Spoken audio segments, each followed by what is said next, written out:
Untuk selanjutnya, saya akan menjelaskan bagaimana langkah-langkah pengisian formulir SPT 1770S, di mana formulir ini digunakan oleh wajib pajak yang memiliki penghasilan bruto lebih dari ataupun sama dengan 60 juta rupiah dalam 1 tahunnya.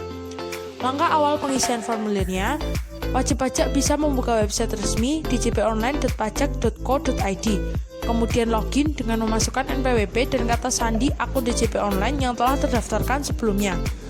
Setelah berhasil login, maka wajib pajak akan menemui tampilan dashboard akun DJP Online. Untuk lapor pajak, silakan pilih toolbar lapor, kemudian pilih fitur e-filing, sehingga Bapak Ibu akan menemui riwayat pelaporan tahun-tahun sebelumnya seperti yang tertampil di layar pada gambar kedua. Kemudian klik buat SPT untuk melanjutkan pelaporan. Setelah itu akan muncul beberapa pertanyaan yang diajukan sistem kepada wajib pajak. Silakan wajib pajak menjawab sesuai dengan realita yang akan dilaporkan. Ini untuk menentukan apakah wajib pajak itu menggunakan formulir 1770S ataupun menggunakan formulir 1770SS.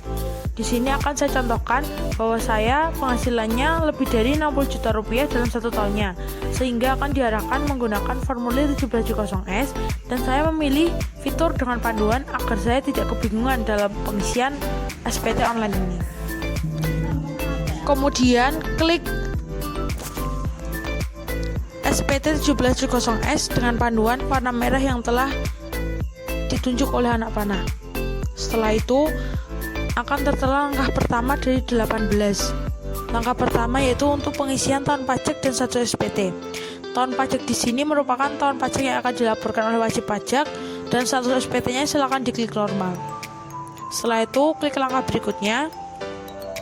Langkah kedua merupakan penginkludan dari data pemotongan yang ada pada bukti potong yang telah dimiliki oleh wajib pajak. Silakan klik tambah, kemudian akan muncul tampilan seperti berikut ini. Semua yang ada di kolom bukti potong baru ini kita ambil dari bukti potong yang telah dimiliki oleh wajib pajak. Jika semua dipastikan sesuai, maka klik simpan, dan data pemotong atau pemungut pajak sudah akan tertampil pada layar berikut ini. Kemudian klik langkah berikutnya. Selanjutnya yaitu pengisian penghasilan neto dalam negeri sehubungan dengan pekerjaan. Kolom ini diambil juga dari bukti potong yang dimiliki oleh wajib pajak, yaitu pada kolom jumlah penghasilan neto. Setelah itu klik langkah berikutnya. Untuk langkah keempat yaitu pengisian penghasilan dalam negeri lainnya apabila memiliki. Jika tidak, maka klik tidak dan langkah berikutnya.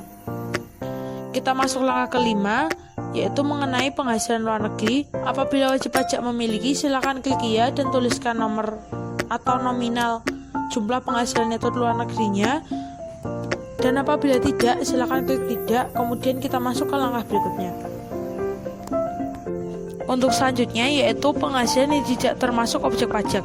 Sama seperti langkah-langkah sebelumnya, apabila wajib pajak memiliki, maka klik iya dan isikan sesuai dengan jenis penghasilan yang tidak termasuk objek pajak, seperti yang tertera pada layar. Jika tidak, maka klik tidak dan klik langkah berikutnya untuk melanjutkan. Setelah itu kita masuk ke langkah ketujuh.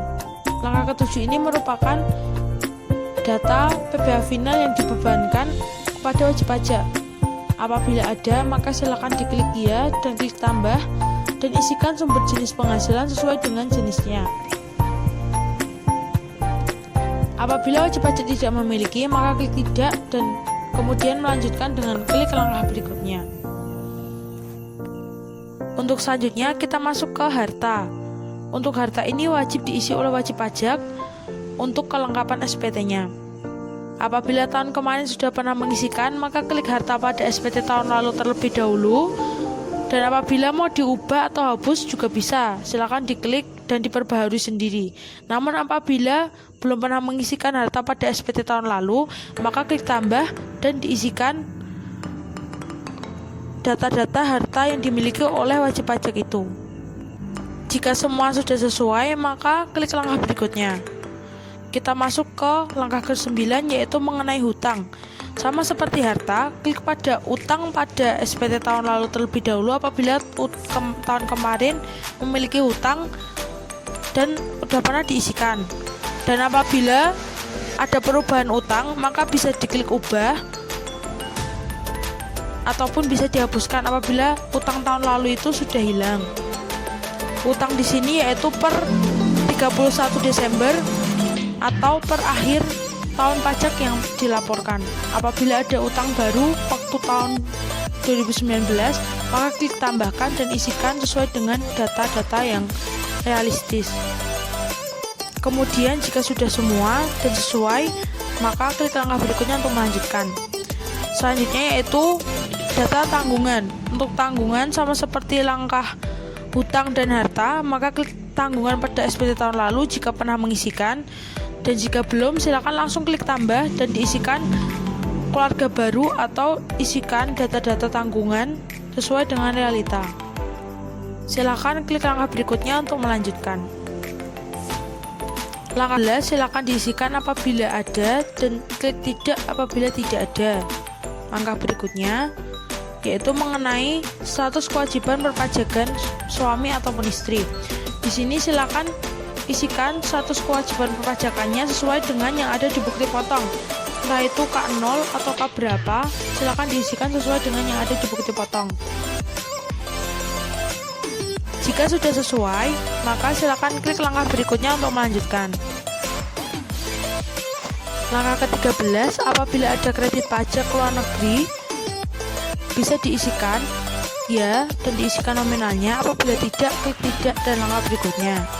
Setelah itu langkah ke-14 hampir sama dengan langkah ke-13. Ini merupakan kredit pajak. Bisa ditambahkan apabila memiliki dan bisa dikosongkan aja apabila tidak memiliki.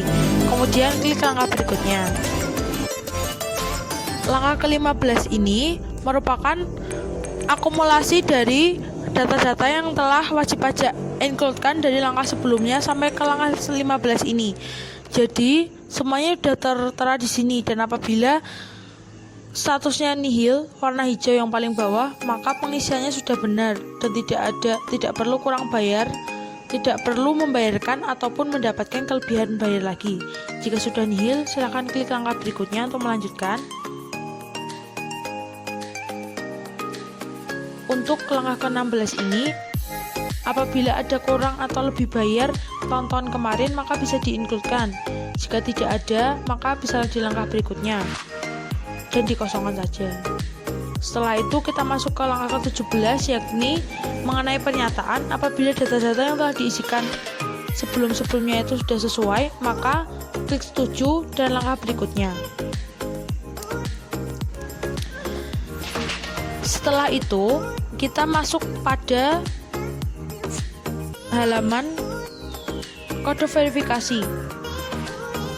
Kita butuh dan perlu memasukkan kode verifikasi agar SPT bisa dikirimkan. Klik di sini agar kita mendapatkan kode verifikasi yang dikirimkan melalui email, sehingga kita bisa memasukkannya pada kolom kode verifikasi. Angka dan huruf kapital harus benar-benar diperhatikan ketika memasukkan kode verifikasi agar SPT bisa dikirim. Setelah yakin sesuai dengan apa yang kita dapat dari email, maka klik kirim SPT. Kemudian akan muncul dialog penilaian yang harus diisi oleh wajib pajak. Apakah puas atau tidak puas dalam pelayanan online ini? Jika wajib pajak sudah memberikan penilaian, maka SPT telah berhasil dikirim dan bukti penerimaan elektroniknya akan dikirimkan melalui email kembali. Contoh gambaran bukti penerimaan elektronik yang kita terima adalah seperti tertampil dalam layar berikut ini.